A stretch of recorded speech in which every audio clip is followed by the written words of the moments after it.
స్తోత్రమేసయ్య. ప్రియమైన దేవుని బిడ్డలారా, క్రీస్తు నామములో అందరికీ సమాధానం కలుగును గాక. ఆమేన్. ప్రతి దినము దేవుని వాగ్దానం అని ఆత్మీయ చీకటి కార్యక్రమంలో మిమ్మల్ని ప్రేమపూర్వకంగా ఆహ్వానిస్తున్నాను. దేవుని బిడ్డలారా, ఎలా ఉన్నారు? బాగున్నారా? ఉదయాన్నే లేచారా? ప్రార్థన చేసుకున్నారా? వాక్యాన్ని కాసేపైనా మీరు చదువుకున్నారా? మరి దేవుని కృపను బట్టి ఈ దినం సజీవ లెక్కలో ఉంచి మరి దేవుడు ఈ దినాన్ని చూడడానికి, ఈ వాగ్దానాన్ని పొందుకోవడానికి మిమ్మల్ని నన్ను ప్రేమించి ఇస్తున్నాడు కనుక మరి ప్రతి దినము దేవుని వాగ్దానం అని ఆత్మీయ చక్కటి కార్యక్రమంలో మీరు అందరూ పాల్గొనాలని, ఈ వాక్యాన్ని మీరు పొందుకోవాలని మరి దేవుని ఆశ, దేవుని చిత్తమై ఉన్నదని తెలియచేస్తూ ప్రతి దినము దేవుని వాగ్దానం అని ఆత్మీయ చక్కటి కార్యక్రమంలో వాగ్దానాన్ని చదువుతున్నాను. కీర్తన గ్రంథం 91వ అధ్యాయం 10వ వచనం.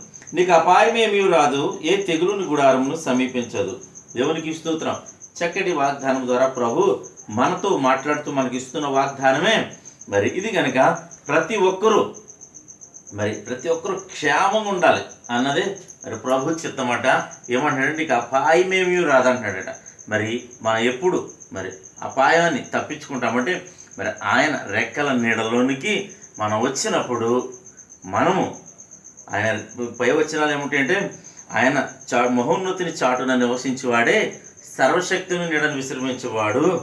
ఆయనే నా కోట, నా ఆశ్రయము, నా దేవుడు, నా కోట, నేను నమ్ముకున్న దేవుడని యెహోవాను గురించి చెప్పుచున్నానని చెప్తూ మరి కింద వచనాలు రక్షణ అంటే పై వచనాలు మనం మరి కోట్ చేసినట్లయితే ఇక్కడ ఏమంటాడంటే మహోన్నతిని చాటున నివసించగలిగిన వాడే మరి సర్వశక్తిని నీడను విశ్రమిస్తాడు. దేవునికి స్తుతి. ఈ మహోన్నతుడు యేసుక్రీస్తు అయితే సర్వశక్తుడు తండ్రి అనే దేవుడు కనుక మనం ఎప్పుడైతే ఆయన రెక్కల నీడ కిందకి వచ్చి ఆయనకి దగ్గరగా జీవించడానికి ప్రయత్నం చేస్తామో అప్పుడు అపాయం మన యుద్ధకు రాదట, ఏ తెగులు మన గుడారం సమీపించదట. ఈ దినం అనేకమైన వ్యాధులు, అనేకమైన బాధలు, అనేకమైన శోధనలు, అనేకమైన నిందలు, అనేకమైన అవమానాలు, పోరాటాలు గనుక ప్రియమైన దేవుని బిడ్డలారా, ఇవన్నీ మనము దేవునికి దూరం అవటం వాటే మరి ఇవన్నీ మనకు కలుగుతున్నాయి కనుక ప్రతి ఒక్కరూ దేవునికి దగ్గరగా మరి జీవించడానికి, దేవునితో ఉండడానికి ప్రయత్నం చేయండి. తద్వారా మీకును నాకును అందరికీ క్షేమాన్ని దేవుడే అనుగ్రహించబోతున్నాడని తెలియచేస్తూ దేవుడి మాటలు దీవించునుగాక. ఆమె ప్రార్థన చేసుకుందాం. స్తోత్రము తండ్రి, వందనాలు యేసయ్యా.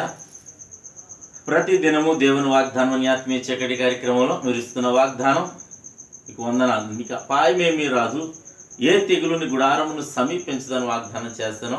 అవును తండ్రి, ఆయా రీతిలుగా అనారోగ్యాలకు గురవుతున్నాం, బాధలకు గురవుతున్నాం, శోధనలకు గురవుతున్నాం. అయా నీకు దూరం అవుతున్నామేమో తండ్రి, మమ్మల్ని దయతో క్షమించమని, నీకు దగ్గరగా జీవించి నీ చాటునకు మేము వచ్చుటకు సహాయం చేయమని, సర్వశక్తుని నేను ఆశ్రయించే భాగ్యాన్ని మాకు దయచేయమని ప్రార్థిస్తున్నాం. ప్రభువా నీకు స్తుతులు. అలాగే తండ్రి, ఎంతమంది రోగులు ఉంటే వారిని స్వస్థపరచమని ప్రార్థిస్తున్నాం.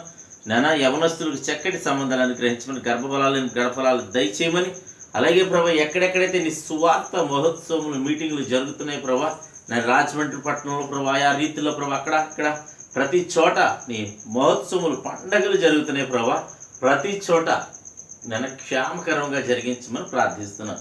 నేను తోడైండమని ప్రార్థిస్తున్న సేవకులను బహుబలంగా వాడుకోనమని ప్రార్థిస్తూ ఈ దినం ప్రభా ఎవరిది పెళ్లి రోజులు, పుట్టినరోజులు జరిపించుకుంటున్నారో వారందరినీ మీరు దీవించమని, సంవత్సరం అంతా దయకిరీటం ఉంచమని, నేను రాకడాల్సి అయితే మరొక దినాన్ని బహుమానికి దయచేసి ఈ దినాన్ని బిడ్డలు చేయి ప్రయాణాలు రాకపోకలు సమస్తములో తోడండి, మీరే మహిమ పొందమని యేసునామముని ప్రార్థన అడుగుచున్నాం పరమ తండ్రి. ఆమేన్. నేను నమ్ముతున్నాను ప్రియమంది బిడ్డారా, ప్రభు మనతో మాట్లాడి మమ్మల్ని బలపరిచారు. మనం కనుక ప్రతి ఒక్కరూ మీరు ఈ వీడియోని బట్టి మీరు బలపడండి, అనేకలు బలపరచండి, షేర్ చేయండి, ఛానల్ సబ్స్క్రైబ్ చేసుకోండి. ప్రభు చిత్తమైతే మరలా రేపు దినం మరి మరొక కొత్త వాగ్దానంతో మనం కలుసుకుందాం. దేవుడు నిన్ను, నీ కుటుంబాన్ని దీవించునుగాక. ఆమేన్.